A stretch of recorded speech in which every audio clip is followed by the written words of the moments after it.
கோயம்புத்தூர் சூலூர்ல ஒரு 10 வயசு பொண்ணை விளையாடிட்டு இருந்த ஒரு பொண்ணை பக்கத்துல தெரிஞ்சவன் வண்டியில அழைச்சிட்டு போயிட்டு சாக்லேட் வாங்கி தரேன்னு சொல்லி அழைச்சிட்டு போய் ஒரு பாலியல் வன்கொடுமை செஞ்சு ஒரு காட்டுக்குள்ள அந்த பொண்ணை செதைச்சி கழுத்தை திருப்பி அது கேட்கும் போதே ஒரு கஷ்டமா இருக்குங்க. இவ்வளவு பெரிய ஒரு ஒரு குற்றவாளிய, ஒரு கேவலமான ஒரு ஜென்மத்தை, ஒரு போதையில பணம் என்னன்னு தெரியல, இவனுக்கு எப்படி இந்த தைரியம் வருது?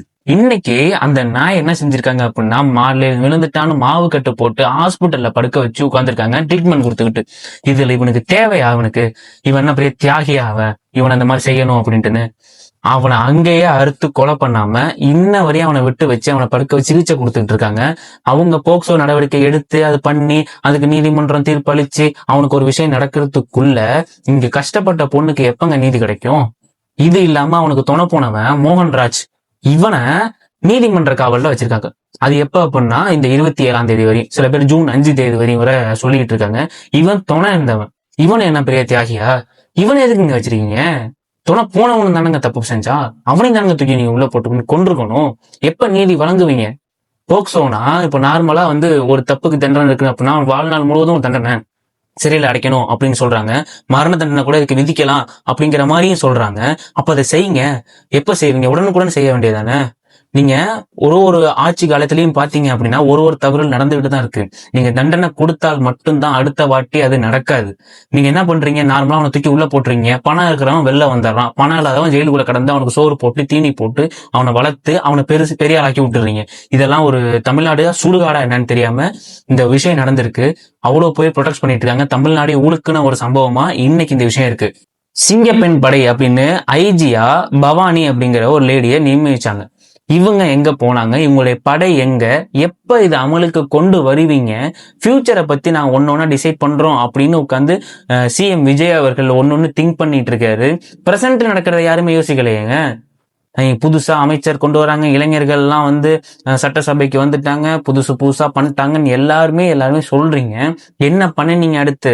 ஆல்ரெடி உள்ள ஆட்சி காலம் சரியில்லை, நாங்க புதுசா ஒரு மாற்றத்தை கொண்டு வருவோம் அப்படின்னு கொண்டு வந்ததுக்கு அப்புறம் இந்த நீதிமன்றத்திட்ட கேட்டு உடனடியா அவங்களுக்கு தண்டனை கொடுத்தா என்ன? ஒரு அட்லீஸ்ட் இல்லைன்னா அந்த சம்பவ இடத்துக்கு ஒரு அமைச்சராவது போனா என்ன? ஏன் அந்த அமைச்சரும் போகல, யார பத்தியும் பேசல, லேட்டா ஒரு வருத்தம் தெரிவிச்சிருக்கிறாரு விஜய். மற்றபடி இந்த சம்பவத்துக்கும் இதுக்கும் சம்பந்தமே இல்லாத மாதிரி நிறைய விஷயங்கள் போயிட்டு இருக்கு. நிறைய விஷயங்கள் இந்த ஒரே ஒரு இன்சிடென்ட்னால அவ்வளவு பிரச்சனை நடந்துட்டு இருக்குங்க. என்னென்னு வச்சுக்கோங்களேன். இதே இந்த சம்பவம் பேசிட்டு இருக்கிறப்ப 80 வயசு பாட்டிய ஒரு குடிகாரன் அவன் பாலியல் வன்கொடுமை செஞ்சிருக்கிறான். தப்பான அறிவை சிகிச்சை நடந்துட்டு இருக்கு. ஒரு கேவலமான ஒரு நாட்டுல இருக்கும்னு உங்களுக்கு தெரியல பாத்தீங்களா? ஒரு மருத்துவத்துல தெரிஞ்சா பண்ணுங்க, தெரியலன்னா வேற ஹாஸ்பிட்டல் தூக்கிட்டு போய் சொல்ல வேண்டியது என்னடா? எதுக்குதான் நீங்க தப்பான இது பண்றீங்க? தப்பான சிகிச்சை. மூக்குல பிரச்சனைன்ட்டு சதை வளர்ந்ததுன்னு சொன்னவங்களுக்கு வயிற்ற கிழிச்சு பண்ணிருக்காங்க. கூட இருக்கிற சக செவிலியர்களை உள்ள விடாம தடுத்திருக்காங்க. என்ன நடக்குதுன்னே புரியல. போன வாழ்ந்தாங்க புதுக்கோட்டையில இந்த மாதிரி ஒரு இன்சிடென்ட் நடந்திருக்கு. அப்ப அதுவும் இந்த மாற்றுத்திறனாளியாக வாய் பேச முடியாத, காது கேட்க முடியாத அவங்களை அழைச்சிட்டு போய் கார்ல அழைச்சிட்டு போய் இதே மாதிரி தெரிஞ்சவங்க காட்டுக்குள்ள வீசியிருக்காங்க. துன்புறுத்தி சித்திரவதை பண்ணி பாலியல் வன்கொடுமை செஞ்சு தொடர்ந்து இந்த மாதிரி நிறைய பிரச்சனைகள் வந்துகிட்டே தாங்க இருக்கு. இதுக்கு ஒரு சொல்யூஷன் என்ன அப்படின்னா, ஒரு குற்றம் நடக்குதுன்னா உடனடியே தண்டனை நிரூபிச்சு காட்டுங்க. ஒண்ணு தூக்குல போடுங்க. எல்லாருக்கும் முன்னாடி மக்கள்கிட்ட ஒப்படைங்க. மக்கள் அடிச்சு கொன்னதாவே இருக்கட்டுமே. எதுக்கு நீங்க அந்த மாதிரி ஒண்ணு வெயிட் பண்ணிட்டு இருக்கீங்க? அது போயிட்டு நீதிமன்றத்துல சொல்லி ஒருத்தன் அவனை சேஃபா, இங்க பார்த்தா ஒருத்தன் மாவு கட்டு போட்டு கிடக்கான் அப்படின்னு அவனுக்கு 100 போலீஸ் பாதுகாப்பு வாசல்ல இருக்குது ஹாஸ்பிட்டல்ல. அங்க ஒருத்தன் நீதிமன்ற காவலத்துல ஜாலியா போயிட்டு இருக்கான். துண்டை மறைச்சு தூக்கி போட்டு அவன் ஒருத்தன் ஜாலியா போயிட்டு இருக்கிறான். என்ன நினைச்சிட்டு இருக்காங்க? அப்ப எப்ப நீதி கிடைக்கும்?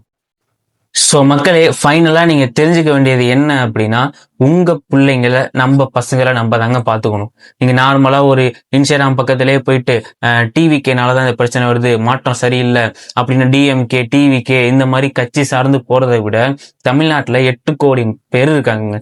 ஒருத்தருக்கும் ஒரு வீட்டுக்கும் தனித்தனி போலீஸ் எல்லாம் எந்த ஆட்சி வந்தாலும் நடக்காது. உங்க பசங்களை வாசல் விளையாடுறாங்களா, உங்க பொறுப்புலதான் நீங்க பாத்துக்கிட்டு ஆகணும். இதுதான் நாட்டோட ஒரு நிலைமை. அதுதான் வேற வழி இல்லை இங்க. நீ அதுக்கப்புறம் இந்த குற்றம் தண்டனை நீதி இப்படி ப்ரொடெஸ்ட் பண்ணிட்டு இருக்கிற இதெல்லாம் கிடைச்சி நீதி கிடைக்கும் அப்படின்னா அது ஒரு பக்கம் இருந்தாலும், புள்ள போனதுக்கு அப்புறம் இதெல்லாம் கிடைச்சி என்ன பண்றது? புள்ள போயிட்டே அது திரும்பி வர போறது இல்லை. சோ பசங்களையா இருக்கட்டும் பொண்ணுங்களையா இருக்கட்டும் பத்திரமா பார்த்துக்கோங்க. ஸோ ஒரு அவேர்னஸ்க்காக நம்ம இந்த வீடியோ பண்ணோம்.